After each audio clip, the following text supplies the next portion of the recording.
مجید امجد ایک عہد ساز شاعر. سحر کے وقت دفتر کو رواں ہوں ہم رہے صد کارواں ہوں. زندگی کے کارواں کا ساتھ دیتے بظاہر اس منحنی سے وجود کو اپنے عصر کے لوگوں نے شاید ایک عام سا فرد ہی خیال کیا ہوگا، مگر حقیقت میں یہ وہ اہم شاعر ہیں جن کے لیے زمانے تسبیح کے دانوں کی طرح تھے، اور وہ دل جہاں پر ایک زندہ حرف کی صورت امر ہو گئے. 29 جون 1914 کو جھنگ میں پیدا ہونے والے مجید امجد کے والدین میں ذہنی تفاوت کی وجہ سے علیحدگی ہو گئی، تو والدہ بیٹے کو لے کر اپنے میکے آ گئیں. مجید امجد کے نانا ایک صوفی بزرگ تھے جن کی سرپرستی میں انہوں نے عربی اور فارسی کی تعلیم حاصل کی اور قرآن پاک کی تفسیر پر عبور حاصل کیا. درویش منش نانا جدید تعلیم کی اہمیت سے آگاہ تھے. انہی کے زیر کفالت مجید امجد نے 1930 میں میٹرک کا امتحان گورنمنٹ اسلامیہ ہائی اسکول جھنگ سے پاس کیا اور 1932 میں گورنمنٹ کالج جھنگ سے FA کرنے کے بعد لاہور چلے آئے، جہاں 1934 میں اسلامیہ کالج لاہور سے BA کیا. یہ لامحدود اور بے کراں زمان و مکان اور مجید امجد کا بے مایا، بے ثبات اور محدود تر وجود، یہ ہے وہ کیمیا گری جس سے مجید امجد کا آرٹ جنم لیتا ہے. لیکن اس آرٹ میں وہ فطرت پسندی سے ایسا کام لیتا ہے کہ اس کا کاری جو ہے وہ زندگی پر، اس کے رجاؤ پر، اس کی جمالیات پر اور اس کے استحکام پر اپنے اعتماد کو کم نہیں ہونے دیتا. یہ مجید امجد کا کمال. پیشہ ورانہ زندگی کا آغاز ڈسٹرکٹ بورڈ جھنگ سے شائع ہونے والے 7 روزہ عروج کے مدیر کی حیثیت سے کیا. جب ان کی ایک نظم کیسریت اس 7 روزہ عروج میں شائع ہوئی تو ان کی سامراج دشمنی پر قارئین کی داد انگریز حکومت کو پسند نہ آئی اور عروج سے ملازمت ختم ہو گئی. بعد ازاں مجید امجد نے بطور انسپیکٹر محکمہ خوراک سرکاری ملازمت اختیار کر لی. انہوں نے انسپیکٹر فوڈ کی حیثیت سے پنجاب کے مختلف شہروں میں زندگی بسر کی اور اسسٹنٹ فوڈ کنٹرولر کے عہدے تک پہنچے. مجید امجد اپنی زندگی میں بہت کم جانے گئے ہیں. اب ان کی وفات پر 40 سال سے کچھ اوپر کا زمانہ ہو چکا ہے اور وفات کے بعد سے لے کر اب تک ان پر متعدد کتابیں چھپ چکی ہیں اور سینکڑوں مضامین شائع ہو چکے ہیں. لیکن یہ رفتہ رفتہ ہوا ہے. علامہ اقبال نے جو کہا ہے کہ اے بسا شاعر کہ بعد از مرگ ساد، چشم خود بر بست و چشم ما خوشاد، یہ اگر اردو ادب کی تاریخ میں کسی پر یہ قول صادق آتا ہے تو وہ مجید امجد ہے. آخری ایام یعنی 1948 سے ریٹائرمنٹ تک مونٹگومری میں رہے. یہاں انہیں حمید اختر، جعفر شیرازی، ناصر شہزاد، منیر نیازی اور ساحر لدھیانوی جیسے دوست میسر آئے. اسی شہر میں ان کا کلام شب رفتہ کے نام سے 1958 میں شائع ہوا.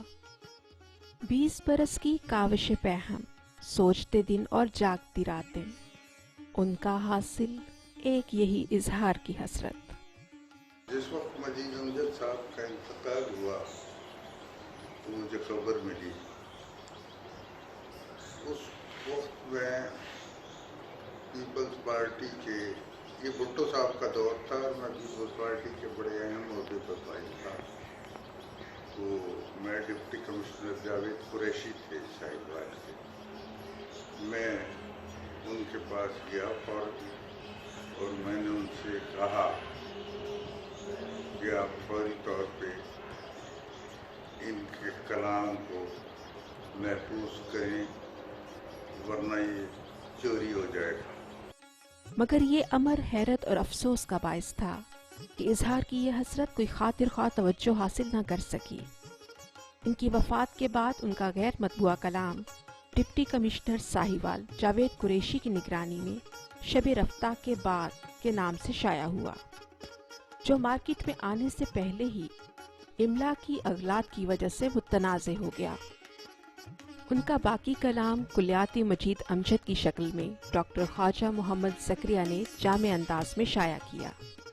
سر سید کے دور ہی سے جدید اردو شاعری میں نظم نگاری خصوصی ذریعہ اظہار بنی، لیکن جب نون میم راشد اور میرا جی نے جدید نظموں کو نئی کروٹ دی تو آزاد نظم کی روایت بھی چل نکلی۔ جدید نظم نگاری میں پاکستانی شناخت کا حوالہ 60 کی دہائی کے جدت پسندوں کی نظمیں بنی، جس نے 90 کی دہائی کے نظم نگاروں تک ایک مکمل روایت کی تشکیل کی۔ اس حوالے سے پاکستان کی جدید نظم نگاری میں مجید امجد بلند مرتبے پر فائز ہے۔ مجید امجد کی شاعری ماورائی نہیں بلکہ دھرتی سے پھوٹتی ہے، اور اس نے اپنے ارد گرد کے ماحول اور لوگوں کی صورتحال سے جنم لیا ہے، جیسے شہر آفاق نظم مقبرہ جہانگیر ان کے شاہدرہ قیام کے دوران لکھی گئی، آٹوگراف کپتان فضل محمود کے کرکٹ میچ کی یاد ہے۔ ان کی نظمیں کوئٹے تک، میونخ، شاخ چنار اور ریلوے اسٹیشن پر جرمن خاتون شالات کی ہمراہی اور یادوں پر مشتمل ہے، جبکہ ان کی اکلوتی پنجابی نظم ایئرپورٹ تے 1961 میں سفر کراچی کی یاد دلاتی ہے۔ نظم میونخ سے چند اشعار ناظرین کی نظر ہیں۔ ایک مفتوح قوم کی بیٹی، پارہ نا کے واسطے تنہا، روئے عالم کی خاک چھان آئی، 10 برس کے طویل عرصے کے بعد آج وہ اپنے ساتھ کیا لائی ہے، روح میں تیز تیز کے موسم، ان کی قلمی واردات اور فکری گہرائی کی عکاس ہے۔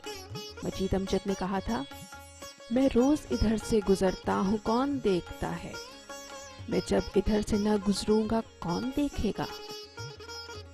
مجید امجد کو اپنا وجود کتنا ہی بے ثبات لگے، مگر انہیں فطرت کے امر ہونے کا یقین تھا۔ یہی وجہ ہے کہ ان کا کلام آہنگ فطرت سے جڑا ہوا ہے۔ اس جلتی دھوپ میں یہ گھنے سایہ دار پیڑ، میں اپنی زندگی انہیں دے دوں جو بن پڑے۔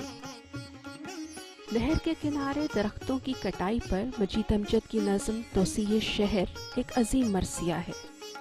20 برس سے کھڑے تھے جو اس گاتی نہر کے دوار، جھومتے کھیتوں کی سرحد پر بانکے پہرے دار، گھنے سہانے چھاؤں چھڑکتے، بور لدے چھتنار، 20,000 میں بک گئے سارے ہرے بھرے اشجار، جن کی سانس کا ہر جھونکا تھا ایک عجیب طلسم، قاتل تیشے چیر گئے ان ساونتوں کے جسم، گری دھڑام سے گھائل پیڑوں کی نیلی دیوار، کٹتے ہیکل جھڑتے پنجر، چھٹتے برگو بار، سہمی دھوپ کے زرد کفن میں لاشوں کے انبار۔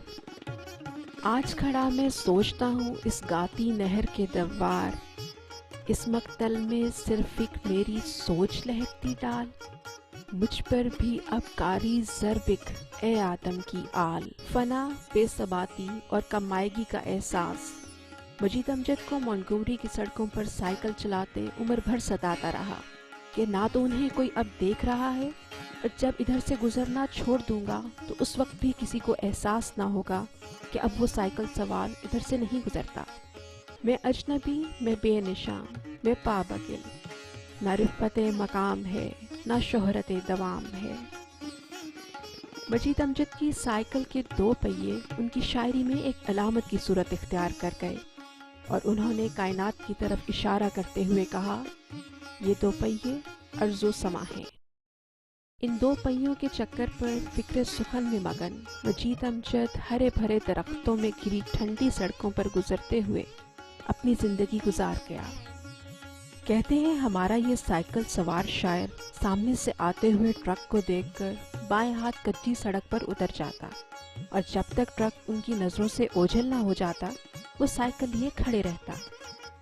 یہ شاید زندگی سے محبت تھی یا اس پر بے اعتباری کا احساس، مگر مجید امجد جس ٹرک سے خوفزدہ تھا وہی ٹرک اس کا جسد خاکی لے کر ساہیوال سے جھنگ پہنچا۔